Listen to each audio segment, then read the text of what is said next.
Ce puits est creusé en 1894 pour assurer l'avenir de la compagnie minière qui se trouve dans une situation délicate à cette époque.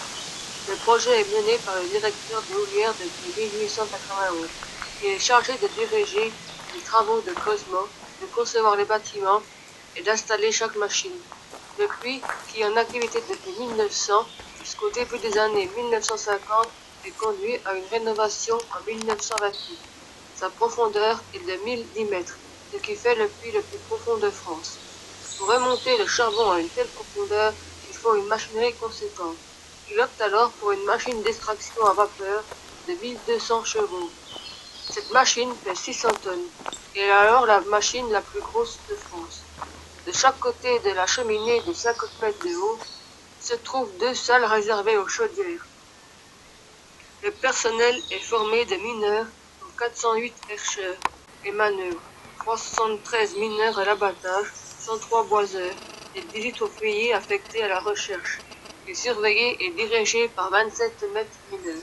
À la surface, 65 machinistes chauffeurs, 321 ouvriers et manœuvres diverses, et 22 surveillants en 1901. Les puits du bassin exploitent 1337 personnes, parmi 52 femmes, travaillent uniquement de jour. Le fond leur est interdit.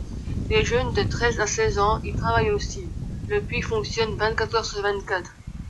Ce puits a connu 80 ans d'activité.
Beaucoup de mini-vidéos.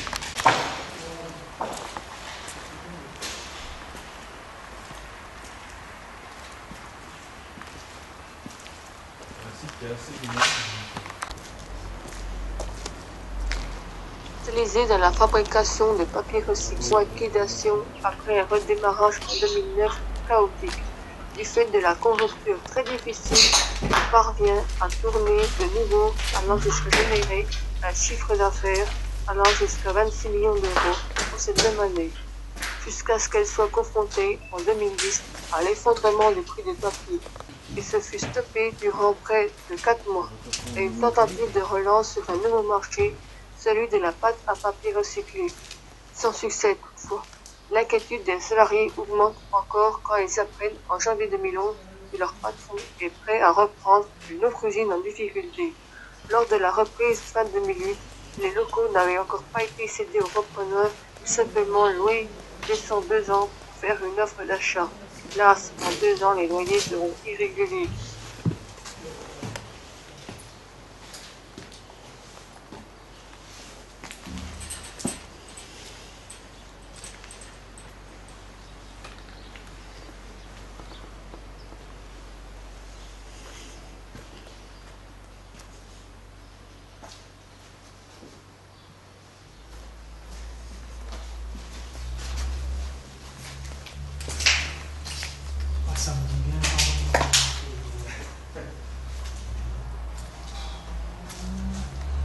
partager entre flemme et envie.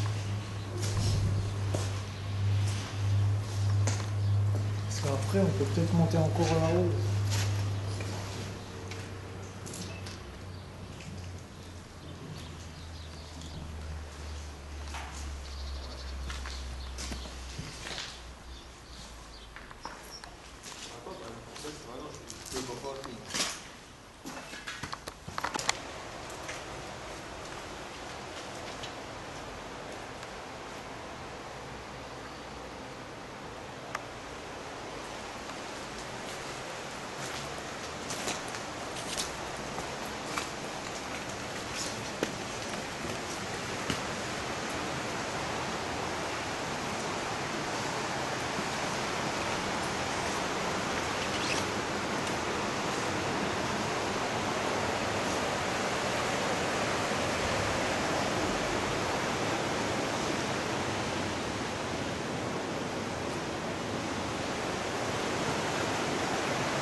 J'ai même pas si on va pouvoir tout faire tellement c'est grand.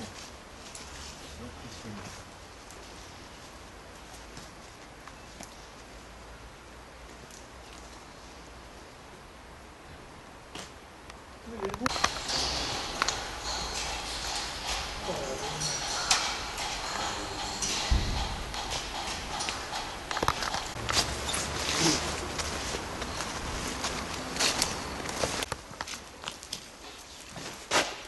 Ah, mais c'est immense là-dedans.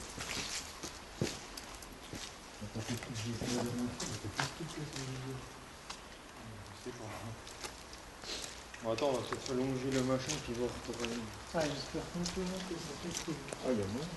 Je vois qu'il y a des tagons, ça fait plus.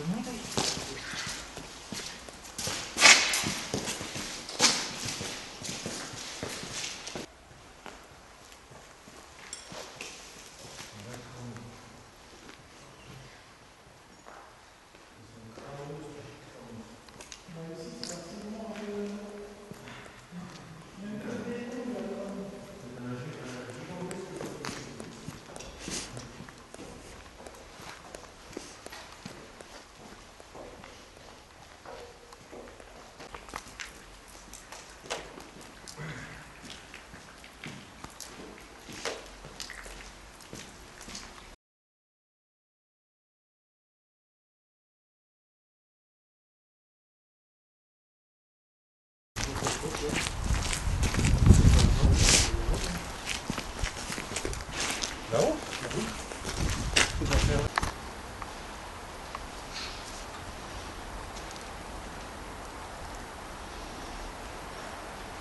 Ah, j'ai vraiment pas de cardio, je suis essoufflé.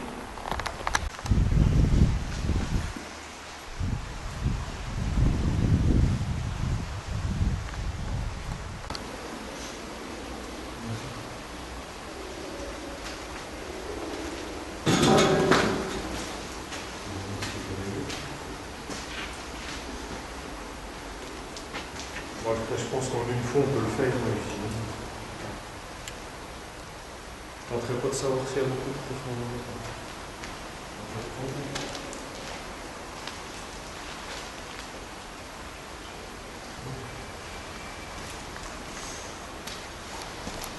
Voilà, juste à la taille.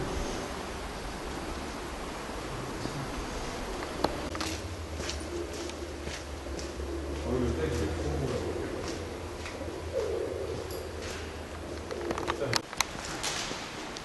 Ça, c'est à fin, il y a un burger. Il y a 2-3 bons hôtels, là, c'est bon. Là.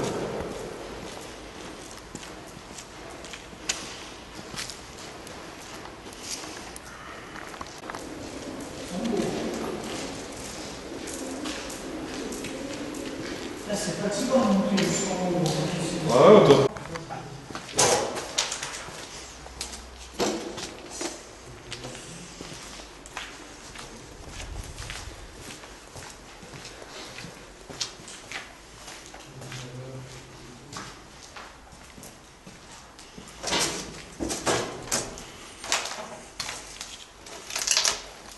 suis travaillé avec ma voiture, je change dans le pied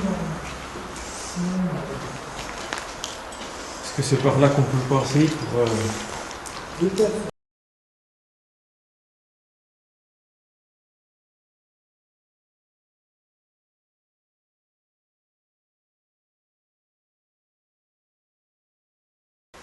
Ah voilà, ça devait être le bureau. Enfin, c'était le bureau. Bon, on va prendre un bureau là, une chaise là-bas. C'est bon. Le plus grand urbex niveau superficie, pour moi c'est celui-là. Je sais pas.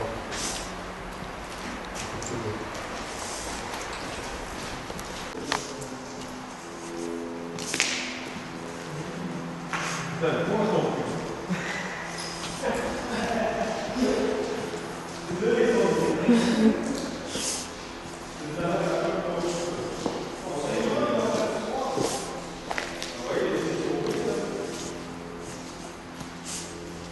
Bon, c'est un autre là-bas. Il y a plus de 5 C'est bien, C'est bon, c'est bien, honnêtement. On va avoir des informations là. Ah, si, c'est ça. par rapport aux Zizi, C'est bien, sur le...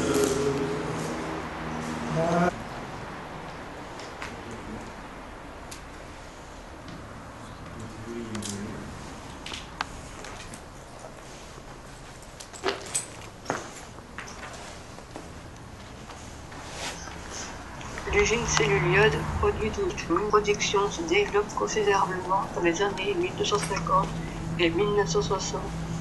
En 1988, l'entreprise est cédée aux salariés, mais contrainte de déposer le bilan en 1993. Après plusieurs rachats, la production est définitivement arrêtée en 2006. L'usine se déploie sur 325 ans. Le site a été racheté par la ville et projette de construire des logements.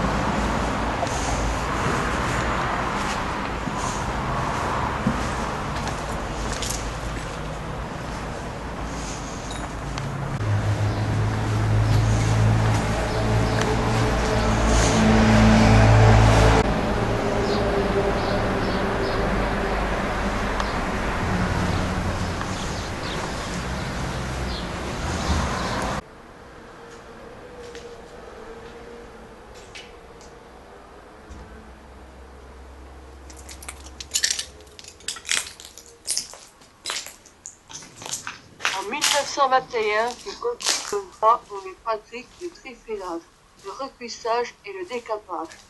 En 1930, l'usine est équipée de nouvelles machines à tourner et à fendre les têtes de vis, et des machines à filtrer. À partir de 1957, la société exploite un brevet fini, une vis spécifique destinée à la construction métallique. L'usine emploie 380 personnes en 1960. L'établissement est racheté en 1908 au groupe GFD.